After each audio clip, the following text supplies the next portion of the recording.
Greetings and welcome to Old Drunken Discography. I'm your host, Jason. With me is the terrible Tim. Ooh, And the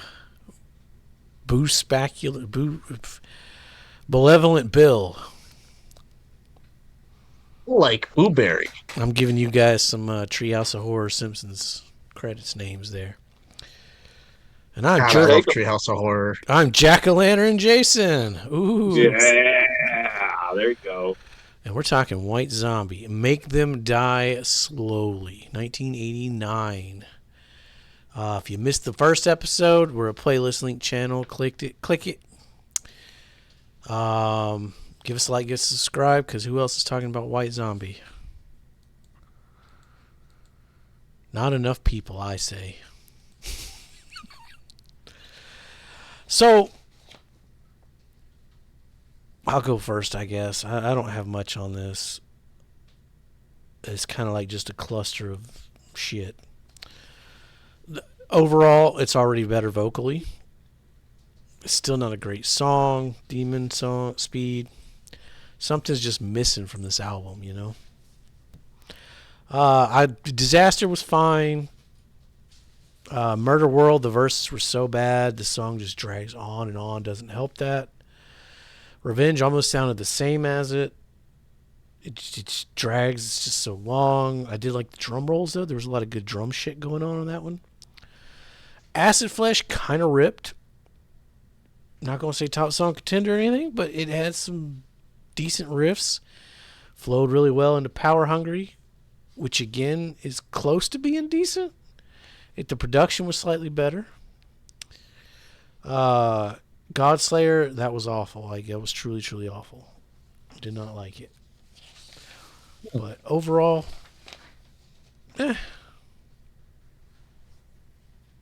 So I'll follow that up for the standpoint. Actually, my two songs that I highlighted that I use the word enjoy a little bit, liberally here. Um, were Disaster Blaster, and actually, I enjoy Godslayer as a closer.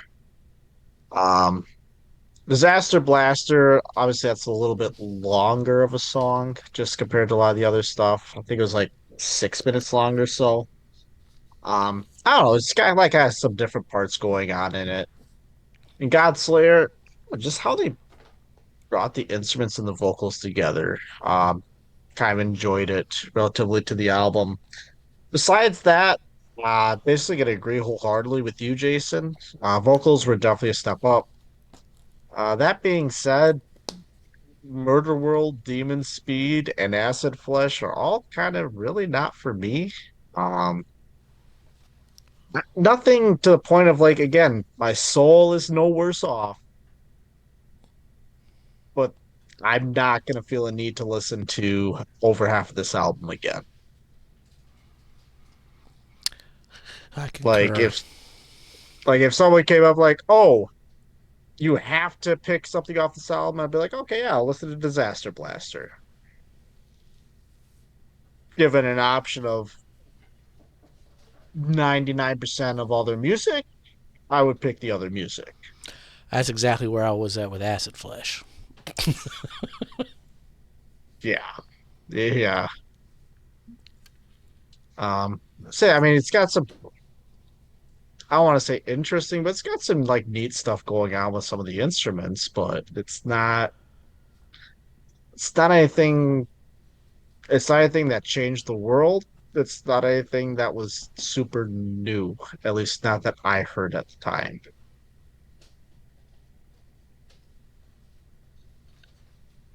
But if you would have heard it in 1989, you would have said the same thing. Well, I don't know about that because I think in 1989 this is starting to really build the bridge between the two New York scenes that are going on at this point, which one being the noise and the other one being the crossover. Like we started as punk, then we kind of went metal, and we're about to go industrial bands like Prong. Um, I mean, there's you can hear a lot of Monster Magnet in here too. Like you can hear it's very New York. Um, this one for me is going to be the most transitional album in this discography.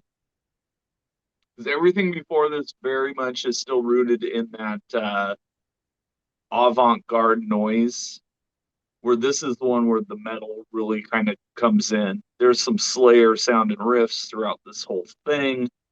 Um, yeah, the songs are starting to become a little more cohesive and linear as opposed to what came before this, where it's just, you know, a splatterhouse. Like you never know what's coming next. This one, the songs do start to make a little bit more sense. Um, but yeah, it still very much sounds like a demo to me. I could see where if you heard this, you would think this was the first album, and it was an independent album. It still sounds like it was recorded on cassette tape. Um, yeah, and I don't know. I mean, it becomes evident once Rob goes solo. I still stand behind the White Zombie stuff. I still think there's some interesting stuff going on here. Um, Having met Sean a couple times, she is one of the sweetest people in the world. I support anything she does. Uh, but this is not something you're going to want to revisit.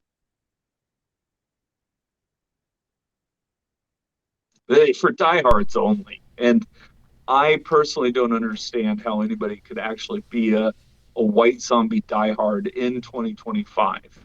Because the only people that are really listening to this band were there for Thunder Kiss or More Human Than Human. Which is coming on the next album. Right. Yeah, this is all still very underground. No one's heard of White Zombie in '89. Um, Yeah, and they the people still listening to White Zombie now, I think, are just listening to probably a greatest hits that And includes the solo stuff. they're probably listening to White Zombie because they got to Rob Zombie at some point. Well, And yeah, it's like, oh, yeah, here we bridge it. Oh, there's and, something Bill's and before then. and anybody who remembers Thunder Kiss or More Human will say, "Oh, you like White Rob Zombie, and you haven't heard White Zombie? What's wrong with you? It's so much better." But I mean, Bill's a good example because like he's younger. He wasn't there for White Zombie, but he Right? knows He Rob came in Zombie. He through knew Rob. Rob Zombie, yeah. Because I mean, you hear his shit all the time still. But Like, I'm sure every Yes. time that's come up in conversation, somebody says, "Oh, the White Zombie was better." Yeah, it usually does come up. Yeah. I know it's Yeah, come up on this show and during the grinder. Like, but White Zombie's better. I don't know. I, I like Hellbilly Deluxe, but that is what it is. well, maybe we'll get there. Um,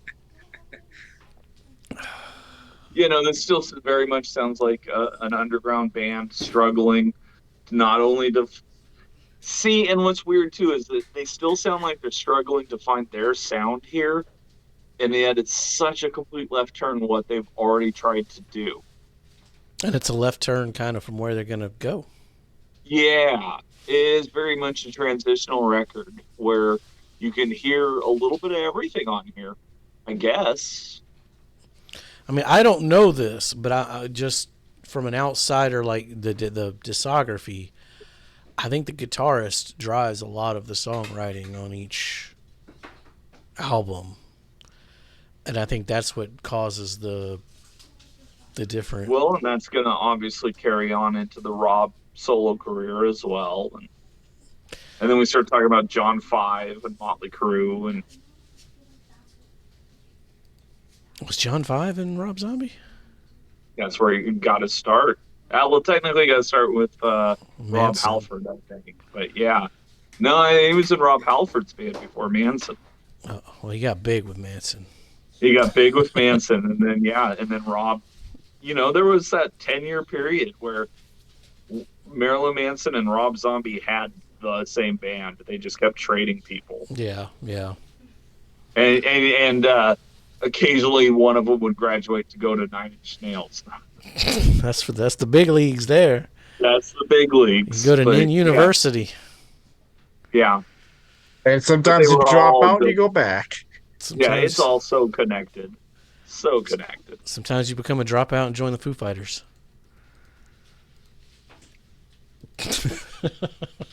I guess technically that's happened twice now, right? Yeah.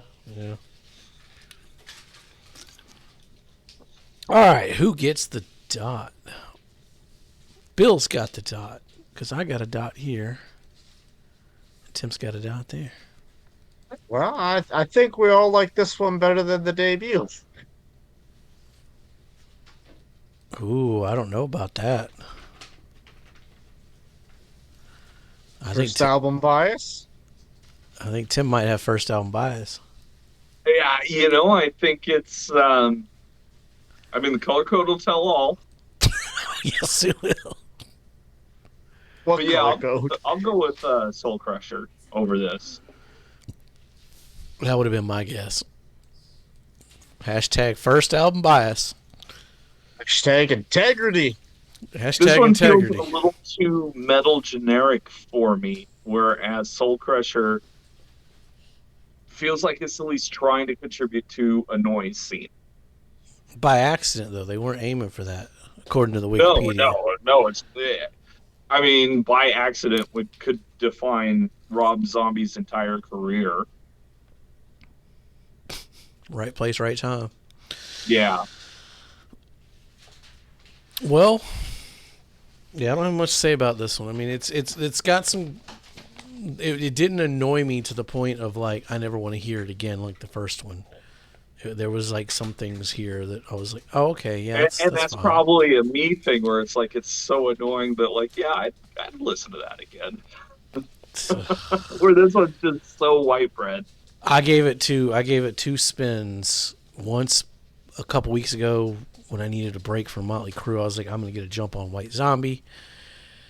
And then I was like, God damn it. That big of a leap though, was it?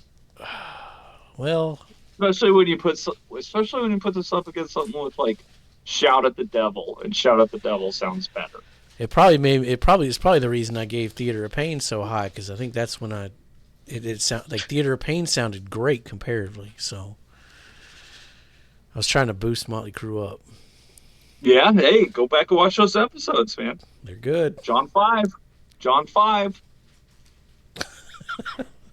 It's all connected, man. All right, well, stick around. Devil Music Volume 1 is next. And I was, what year was that? 92. I was 12 years old. Yeah. And Satan was entering my bloodstream with this one. So stick around. Oh, God, I remember that CD. I love that, like, just the drawings on it. Yeah, that's all Rob. Yep. Of course. And then I don't know if I should show that on YouTube actually. If you have the CD, the back cover, I had that T-shirt, and they did not like it when I wore it to school. Well, stick around for that. Give us a like, give us a subscribe, help us out. We need all the help we can get. Check out our Facebook, check out our Discord, check out our YouTube membership. You get some cool shit with that. And our Patreon. If you don't like White Zombie and you say you think you got a better band, check out our Patreon. You can choose an artist for us. Or if you want us to cover Rob Zombie's solo career, because I doubt we'll ever get to that, sign up for the Patreon. Be safe and make good decisions.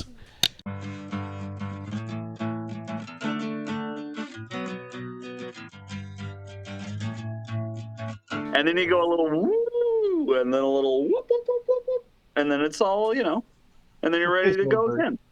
Y'all come back now, you hear?